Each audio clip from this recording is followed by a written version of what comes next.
त्रिपाठी और प्रोफेसर प्रियरंजन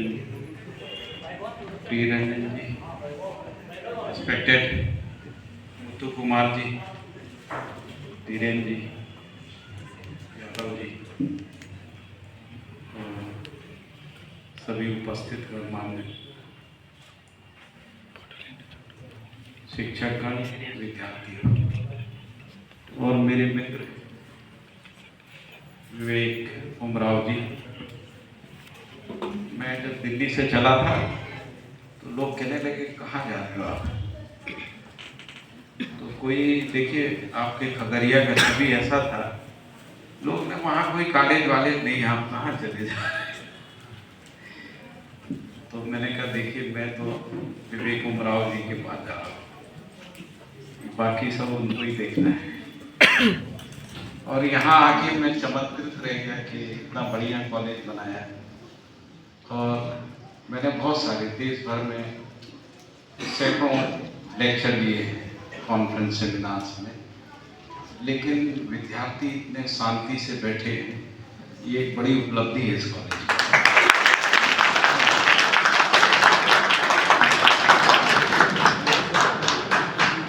और कल भी जब मेडिकल कॉलेज में प्रोफेसर प्रियरंजन जी और मुथु सर का लेक्चर था मेडिकल के विद्यार्थियों के, और उन्होंने बड़े शांति से सुना और क्वेश्चंस भी बहुत अच्छे रहे।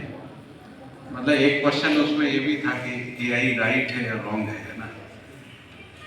हालांकि ये बड़ा फिलोसॉफिकल क्वेश्चन है, क्योंकि हमको जिंदगी में पता ही नहीं होता राइट क्या है रॉन्ग क्या है, हम तो जीते चले जाते हैं। और ये समस्या कोई व्यक्ति की नहीं है, सिविलाइजेशंस की भी समस्या है, राइट क्या है रॉन्ग क्या है ना। जब हम ये कहते हैं कि नॉलेज और वैल्यूज़ की बात कर रहे हैं, वो shaping the future of knowledge, knowledge के फ्यूचर को शेप करने की बात कर रहे हैं ना, वो वैल्यूज़ को।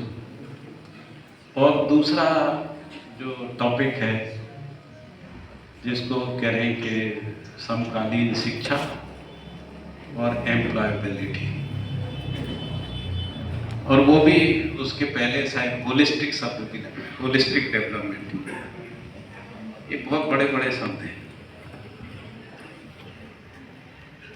पहले तो हमको ये समझना पड़ेगा, क्योंकि मैं कॉलेज ऑफ एजुकेशन में हूँ, तो मैं थोड़ी सी बात एजुकेशन पे करूँगा, बहुत ज़्यादा टेक्निकल बात नहीं होगी, लेकिन एक फ्रेमवर्क होगा, है ना।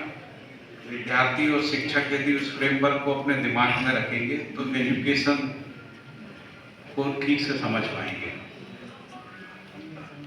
दूसरी बात हम करेंगे कि नॉलेज है क्या, पसंद है किसको, हम नॉलेज करेंगे। फिर हम वैल्यूज़ क्या है इसकी बात करेंगे, और फिर जो होलिस्टिक डेवलपमेंट किसको कह रहे हैं ना। अभी जिसको होलिस्टिक डेवलपमेंट कह रहे हैं उसमें तो धरती बीमार हो गई, प्रदूषण बढ़ गया, ओजोन लेयर डैमेज हो गई, और अभी ऐसा भी कह रहे हैं कि समुद्र का जल ऊपर आ जाएगा तो बहुत महाविनाश होगा, है ना।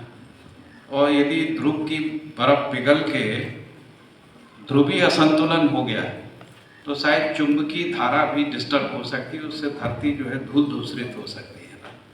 ये कुछ एग्जिस्टेंशियल थ्रेट है, ये कुछ एग्जिस्टेंशियल थ्रेट है जिसकी संभावना जो है नोबल लॉरिएट लोग भी कर रहे हैं, लेकिन लोग नोबल लॉरिएट्स के हाथ में सत्ता नहीं होती है ना। सत्ता जिनके हाथ में होती है वो अलग प्रकार के लोग होते हैं, वो अलग तरीके से सोचते हैं ना।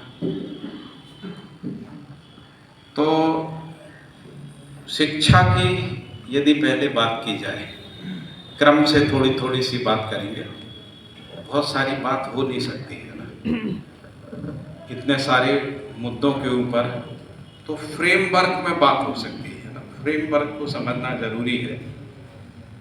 जब हम शिक्षा की बात करते हैं तो शिक्षा का मतलब क्या है, शिक्षा यानी क्या। तो यदि मैं अपनी परिभाषा से चलूं तो हम कहेंगे शिष्टतापूर्ण दृष्टियों का उदय शिक्षा है। एम्प्लॉयबिलिटी से चलेंगे तो समझ में नहीं आएगी शिक्षा, है ना। यदि हम रोजगार से चलेंगे तो शिक्षा समझ में नहीं आएगी, और रोजगार है भी नहीं, ये झूठा दिलासा हम दिला रहे हैं। 16-18 करोड़ बच्चे पढ़ते हैं। हमारे पास रोजगार जो है ना मुश्किल से 1 करोड़ होंगे कारपोरेट और सब मिला के। और यदि थोड़ा सा ये जो छोटे मोटे कार्य होते हैं जैसे जो मनरेगा आदि में होते हैं, यदि उसको भी जोड़ लें तो 2 करोड़ होंगे। तो 14 करोड़ लोगों का तो श्रम यदि वो रोजगार के लिए पढ़ रहे हैं तो बेकार जाता है ना, यदि हम नेशनल पॉइंट ऑफ व्यू से देखें तो, है ना। तो इसका मतलब है कि हमको रोजगार के लिए कम और ज्ञान के लिए शिक्षा को ज़्यादा ग्रहण करना चाहिए, क्योंकि जिनको रोजगार मिल गया वो तो मान सकते हैं सफल हैं, लेकिन जिनका रोजगार नहीं मिला उनके तो जिंदगी का कीमती 18 साल, 14 साल, 12 साल जो है वो शिक्षा में खप जाता है। और पेरेंट्स का पैसा भी लग जाता है। जो पेरेंट्स बहुत मेहनत करके, है ना, पैसा इकट्ठा करते हैं, खासकर जब हम खगड़िया जैसे जगह की बात करते हैं ना, दिल्ली विल्ली की बात छोड़ दें अपन, लेकिन छोटे जगह की बात करते हैं तो पेरेंट्स जो है बहुत मेहनत से पैसा अर्जित करते हैं। और जब कोई ऐसा इंस्टीट्यूशन हो जो जन सहयोग जिसमें हो, है ना, विवेक जी का उसमें श्रम है, जैसा सुबह से सुन रहा हूँ, कल भी सुना था मैंने थोड़ा सा। बाकी इस क्षेत्र का जो शिक्षा के साथ जुड़ाव है, ये दोनों बातें, एक व्यक्ति कैटलिस्ट हो सकता है ना, लेकिन यदि जिनके लिए वो कैटलिस्ट होता है, वो प्रेरक होता है, यदि उनमें शिक्षा को ग्रहण करने की मात्रा नहीं है ना, उनमें ग्रहण क्षमता नहीं है, तो इंस्टीट्यूशन क्रिएट नहीं होते, फिर बाहर से इंस्टीट्यूशन थोप देते हैं। लेकिन ये ग्रास रूट से पैदा होने वाला इंस्टीट्यूशन है, तो इस दृष्टिकोण से ये भी मेरे ध्यान में रहेगा जब मैं अपने वक्तव्य को करूँगा, पूरी बात करूँगा। तो मैंने कहा शिक्षा का मतलब है शिष्टतापूर्ण दृष्टियों का उदय। मानव में शिष्टतापूर्ण दृष्टि क्या है? तो जिसको हम कहते हैं न्याय से जीना। यदि हमको न्याय से जीना आता है तो हम शिष्ट हैं, अन्याय में जीते हैं तो अशिष्ट हैं।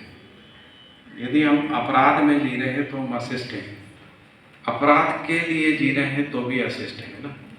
तो शिक्षा का प्रयोजन जो है वो न्याय को, धर्म को, सत्य को प्रतिष्ठित करना है। धर्म का मतलब है जो प्राकृतिक व्यवस्थाएं हैं, जो भी हमारी आर्थिक व्यवस्थाएं हैं, राजनीतिक व्यवस्थाएं हैं। जैसे राष्ट्र का धर्म क्या है? तो संविधान है, तो संविधान ही धर्म है। तो इस प्रकार से हम धर्म को समझते हैं। और तीसरा है जिसको हम कह रहे हैं सत्य को समझते हैं। सत्य को, ये तीनों मुद्दे जो हैं फिलोसॉफिकल हैं, है ना। डॉक्टर साहब आप समझते ही हैं इस बात पे, है ना। और यदि हम कहें कि हमको न्याय, धर्म, सत्य समझ में तो नहीं आता है, नियम भी समझ में नहीं आते। प्राकृतिक नियम यदि मानव जाति को समझ में आते तो मानव जाति भस्मासुर की तरह तकनीकी का विकास नहीं करेगी। अभी तकनीकी क्या, भस्मासुर बन गई। भस्मासुर का किस्सा सुना होगा ना, सुबह जो है महाभारत की बात कर रहे थे आप। इसका मतलब है कि ये परंपरा में है सब कहानियाँ। तो भस्मासुर को आशीर्वाद था, तो विष्णु ने जो है चतुराई से उनके सिर पे हाथ रखा के उसको भस्म कर दिया, है ना, कि वो किसी पे भी हाथ रखेगा भस्म हो जाएगा। अभी यदि हम टेक्नोलॉजी को देखते हैं और आगे हमको एआई को भी देखना है, क्योंकि कल और आज और कल के जो वक्तव्य है उसमें एआई के ऊपर भी बात होना है। लेकिन अभी जहाँ भी टेक्नोलॉजी गई है वो भस्मासुर साबित हुई है। हवा में गई, वहाँ पर भी, पानी, जमीन में गई तो जमीन में भी, है ना। उसने मानव जीवन को ये होलिस्टिक डेवलपमेंट का सपना दिखा के प्राकृतिक व्यवस्थाओं को ध्वस्त कर दिया है। ये सच्चाई है। मैंने भी एमटेक किया है जियोलॉजी से, लेकिन मुझे पता है कि जो हमने खनन किया है धरती में, उससे धरती बर्बाद हुई।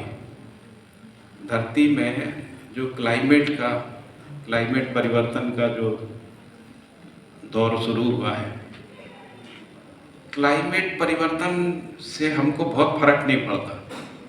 भाई जब गर्मी होती थी उस समय बरसात होगी, जब बरसात होता था उस समय गर्मी पड़ेगी, इतना ही होगा ना। लेकिन उसका प्रभाव इकोनॉमी पे भी आता है, क्योंकि हर एक प्रकार का उत्पादन जो है एक प्रकार के क्लाइमेट में होता है। यदि वो क्लाइमेट का जोन सरक जाता है या चेंज हो जाता है तो प्रोडक्शन साइकिल में डिस्टरबेंस आता है, उससे इकोनॉमी पे असर आता है। और उसके कारण से इकोनॉमी के, जैसे हमारा छत्तीसगढ़ जो है धान का कटोरा, यदि वो कटोरा, धान का कटोरा का क्लाइमेट साइकिल जो है यदि 200 किलोमीटर सरक जाए तो धान आधारित जितनी भी इकोनॉमी है वो सब चौपट हो जाएगी। अभी हम लोग देख रहे हैं कि जहाँ रेगिस्तान था वहाँ पानी गिरने लगा। रेगिस्तान जो है थोड़ा सा 100 किलोमीटर पाकिस्तान की ओर सरक गया। जैसे ध्रुवी बर्फ का भी मामला है, जो ग्लेशियर होते थे वो पानी की झील बन गए, और जब पानी की झील बनते तो पानी रुकेगा नहीं वहाँ बर्फ के रूप में, है ना, वो बह के नदियों से बहता हुआ समुद्र में जाएगा, और समुद्र में जाएगा तो समुद्र का सतह ऊपर उठेगा। तो मुंबई, है ना, शंघाई, न्यूयॉर्क, वाशिंगटन, जो बिल्कुल चेन्नई, लॉस एंजलिस, ये सारे शहर डूब सकते हैं। और ये केवल डराने के लिए नहीं बोला जा रहा है, इस पे काफ़ी रिसर्च है, वो रिसर्च के साथ कह रहे हैं। तो हम लोग एक बहुत चुनौतीपूर्ण स्थिति में आ गए, और ये जो होलिस्टिक डेवलपमेंट है ये बहुत ही डेंजरस शब्द है। इसका एक सपना दिखाया गया, कहा गया कि लोगों का जनजीवन ठीक हो जाएगा। मुझे तो शिक्षा संस्थान भी खुलती है तो भय लगता है। मैंने देखा है, शहरों के कैरेक्टर को बदलते देखा है। जो शहरों में एक संस्कृति होती थी, आपस में सरोकार होता था, प्रेम होता था, यूनिवर्सिटी आने के बाद वो खत्म हो गया। राजनीति शुरू हो गई, अपराध में चले गए, और स्टूडेंट लीडरशिप उभरी और वो सब क्रिमिनल हो गए। अपार संपदा जोड़ ली उन्होंने इसी होलिस्टिक डेवलपमेंट के चक्कर में। क्योंकि विवेक उमराव यहाँ बैठे हुए हैं तो मैं आश्वस्त हूँ कि वो होलिस्टिक डेवलपमेंट की जो सही परिभाषा है उससे आपके क्षेत्र को अवगत कराएंगे। मैं इनको बहुत सालों से जानता हूँ,